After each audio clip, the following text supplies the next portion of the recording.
Welcome back to Coaching in Session. My name is Michael Rearden, and I'll be your mindset coach this evening. Today is the day before New Year's Day. New Year's Eve is what we're dealing with. And we're getting ready to go out. We're getting ready to see the ball drop, and we're getting ready for another year. And everyone's aiming at making 2022 their best year yet.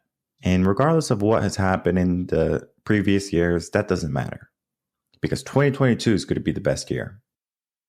We're going to talk about that mindset. We're going to talk about that way of thinking when we just say a year is going to be the best year yet. Now, there is some great things that happens on New Year's Day, New Year's Eve. We're more motivated. That's a natural occurrence. When we see people who are motivated, we naturally become motivated ourselves. When we see people aiming at goals, we want to aim at goals ourselves. We mimic, similar to what's going on in society. Everyone's mimicking fear.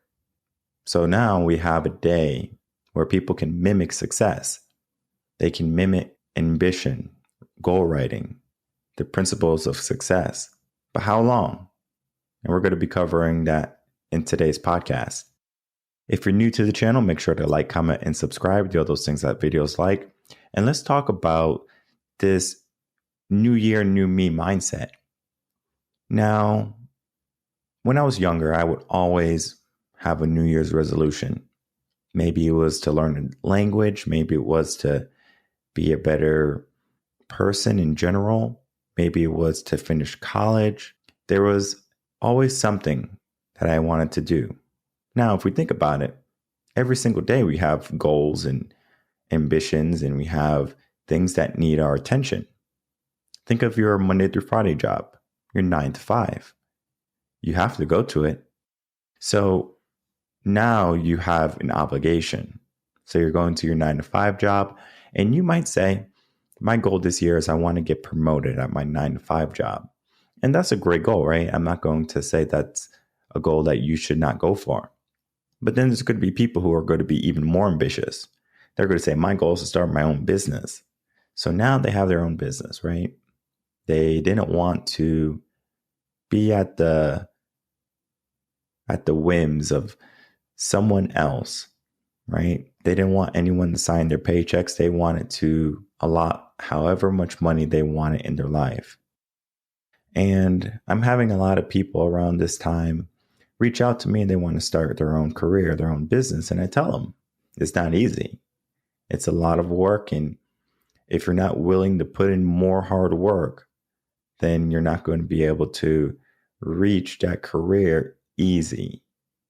Now, this is not a deterring podcast. I don't want to deter people from starting businesses. I want everyone to have their own business, but not everyone is business minded. Now, of course, can you change your mindset to be business minded? Of course, it does require some work and effort. But whatever you decide, you have to give everything you have, 100%. And this new year, new me type of mindset is actually hurtful. And I'm going to explain why is that way of thinking hurtful. Simply saying that we're going to change because a day or a number has changed on the calendar is going to make us think, okay, well, nothing has changed. Your subconscious mind is now kicking in, and it's like, hey, it's one day, it's 1 year, it's the same thing. Nothing is changing. I'm going back to my old habits because you're full of nonsense making me do more. That's the subconscious mind. So now the subconscious mind doesn't want to do more work. It doesn't want to push. It doesn't want to change its circumstance. It wants to stay where it is. It wants to stay in its comfort zone. So after a month or two of you pushing hard, and your subconscious mind comes in, and your subconscious mind says, hey, we're done. We're not going to go to the gym today. And you don't go to the gym one day. And then the next week, you don't go to the gym 2 days. And before you know it, you're back to your old habits. And the same thing is true for the new year, new you.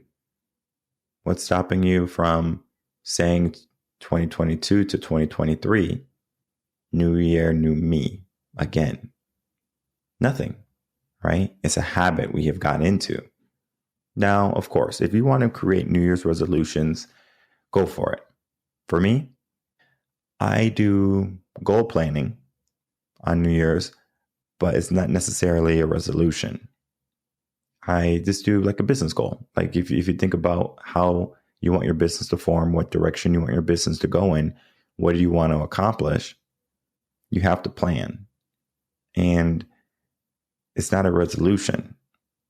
It's decisive. I'm not saying I'm going to do something. It's I will do something. This is the plan.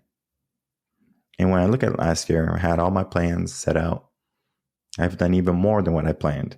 And it's crazy because if I think about how I thought about what I was supposed to do, I was like, man, this is a lot of work.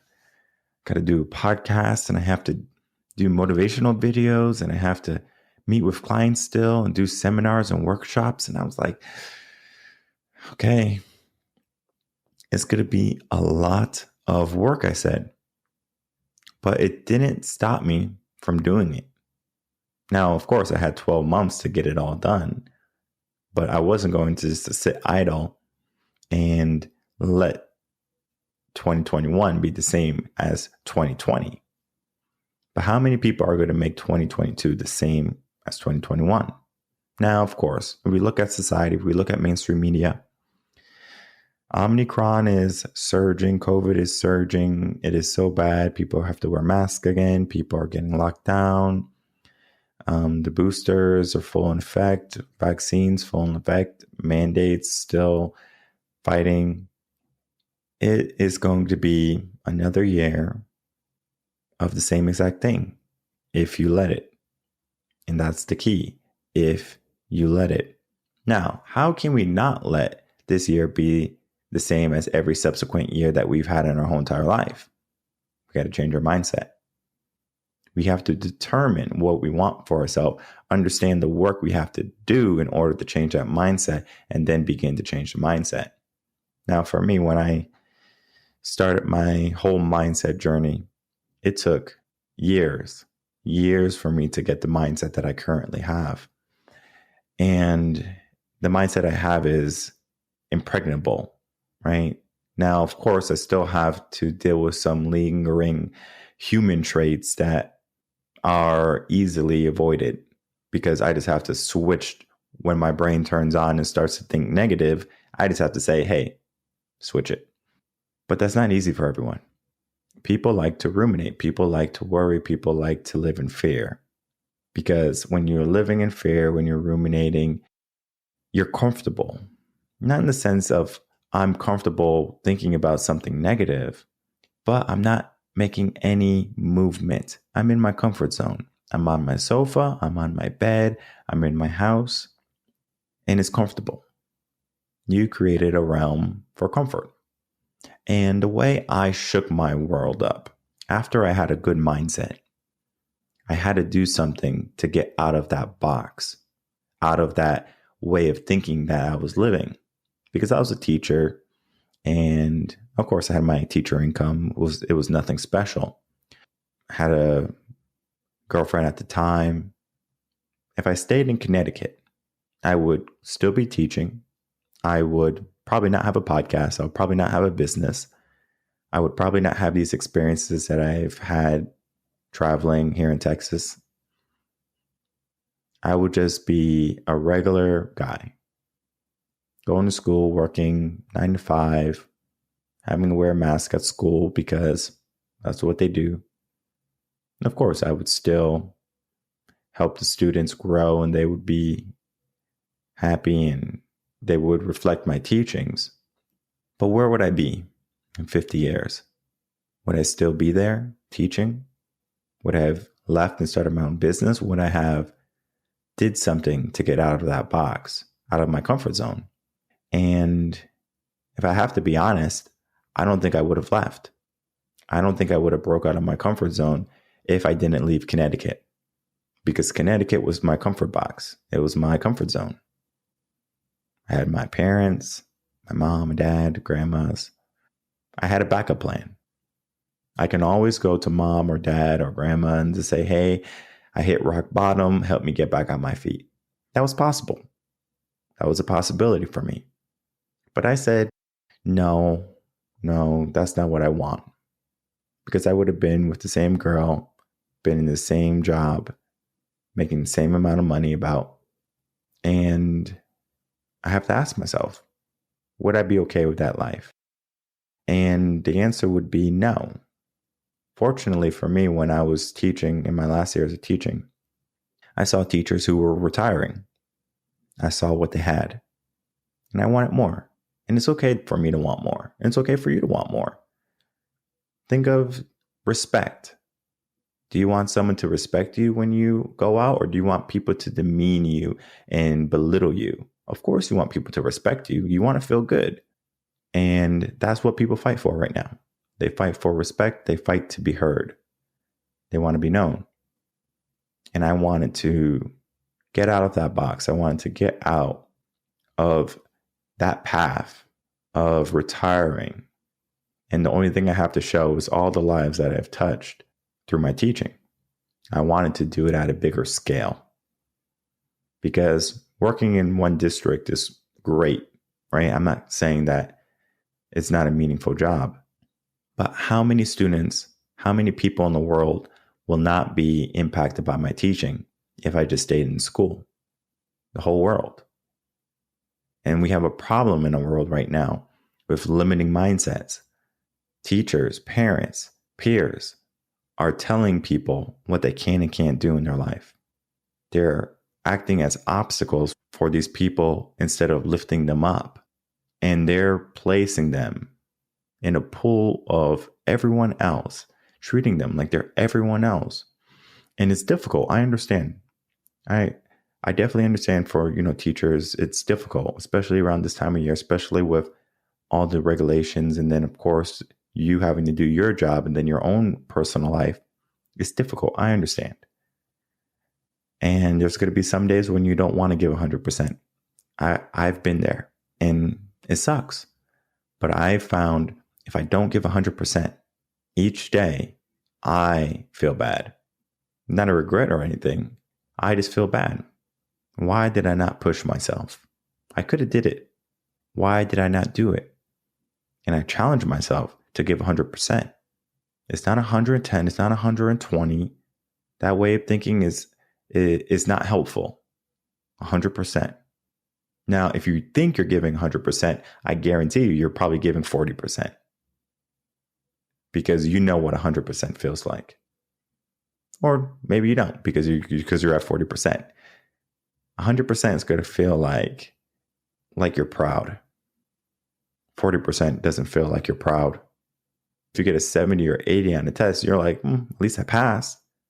But then you look over at your friend and they have 100. And you're like, wow, I would like that 100. I wish I was smart like them. And guess what happens? Now that 70, that 80 that you got is not okay anymore. You want that 100. And it's okay to want more in your life again. But when we say we're going to get more in our life because a new year came about, if you think about it, that doesn't make any sense. Yeah, I understand you make resolutions for the new year and you want to make goals and stuff for the new year. Okay, cool. Fine. But it's not helpful if you don't have the foundation and the structure to get there, to complete those goals. Most people are just going to go through life haphazardly and come out at the end and say, okay, well, my life is over. I did a few fun things. Why wait until it's too late to live? Why wait until you have nothing to realize you should do more? Because right now we're going downhill. People are going downhill. Society is going downhill. It's not everyone. No, there's going to be people who are pushing to get what they want in their life. There's going to be people pushing and fighting to get out of that box that they were placed in, get out of their comfort zone that they put themselves in. It's a lot of fighting. But this fighting is not a war fight. It's a fight with the mind. I have to fight with myself, the way I think, in order for me to get ahead. And if I can't get ahead, then what do? Do I give up? Do I simply say, well, I gave it my best? That way of thinking is not going to help us reach high levels of success. And yes, of course, you have a goal, you have an ambition, you have a purpose, a passion. We should chase those. But you can have all of those. You can have a passion, you can have a purpose, you can have a gift, and you could do nothing with it. I look back when I was a teacher, teaching in the school. Again, I had a purpose, I had a passion, I had a gift. I was using it, but I wasn't using it to my fullest potential. And I still have so much more room to grow. And I'm nurturing that gift. I'm nurturing that passion, that ambition. I understand that in order to build, you just can't say, all right, I'm building a skyscraper. No, you have to plan. There's a process. And when you set the foundation, you have to let the foundation sit. Because if you don't, and you just start building upon it, eventually it's going to tilt. So once your foundation is set, you've done all the work necessary for your growth and your progress, then we can start to make progress for the upcoming year. But the foundation has to be laid out. People are not even setting their foundation. They're just saying 2022, that's when I'll start. If you wanted to set your foundation, you would have been doing it in October and November, not on January 1st. So if you wanted 2022 to be the best year, you would have started 2 months ago. So if you haven't started 2 months ago, then most likely 2022 is going to be another year of you going through and then barely making it out okay. Now, of course, what do? Do we say 2023 is going to be the best year? And we start now to set the foundation? You could. It's possible. But what needs to happen is we have to stop looking at years. We have to stop looking at, okay, well, next year is going to be a better year, or I hope next year is not going to be the same as last year. I remember in 2020 when people, were leaving 2020, going into 2021, people are like, I hope 2021 is not like 2020. That was a terrible year with all the lockdowns and all the COVID and all the fear. And then 2021, same thing happens. But this time is even more. It's even more severe. The fear is ever present. And this time, it's real. So now people are getting sick. People are having to fight off this virus. And of course, they're going to be under a certain type of mindset or way of thinking. Whether they need the vaccine or not, doesn't matter. It doesn't matter. What matters is what you do after you're done being afraid, right? So let's say now you are fully vaccinated, or you got the antibodies because you had COVID and you're not vaccinated, but you're still protected. Are you still going to allow fear to dictate what is allotted for you in your life? And guess what? Most people will. Most people are not going to push past their comfort zone. Most people are not going to push past what is expected of them. And I find it so funny. Sometimes we work with a client, and I'm just lecturing them. And I don't know if I got it from my father, because my father would always lecture me when I was younger. What I find is that sometimes people need it. They need to be yelled at. And I'm not yelling at them, of course, like in a belligerent, demeaning manner. I don't do that to clients. And I say, you have to do this. This needs to be done. And I reach some of them. Sometimes I don't, because they see how much work needs to be done. And they say, you know what, Mike, I thought I wanted it, but I really didn't want it. And the first question I asked in my motivational series, I asked, do you want it, or do you just kind of want it? Because a lot of people just kind of want it. And my question to you is, what are you willing to do to get it? Because if you just kind of want it, then you need to sit down. But if you really want it, then you need to get up and get to work. Understand, Are you a leader? Or are you a follower? And if you're a follower, how much do you want to accomplish in your life? And if you're a leader, there's no limits to what you can accomplish. So if you're okay with minimum, if you're okay with just enough or okay, guess what? You don't have a lot of work to do. You can get that in a month. But for the people who are ambitious, the people who see something, a dream, a possibility that is so far out of reach to them and they still go for it, those people are going to be the leaders. Those people are going to be the people who everyone looks up to and wishes that they were. Elon Musk, Jeff Bezos, Warren Buffett, they didn't get there by accident.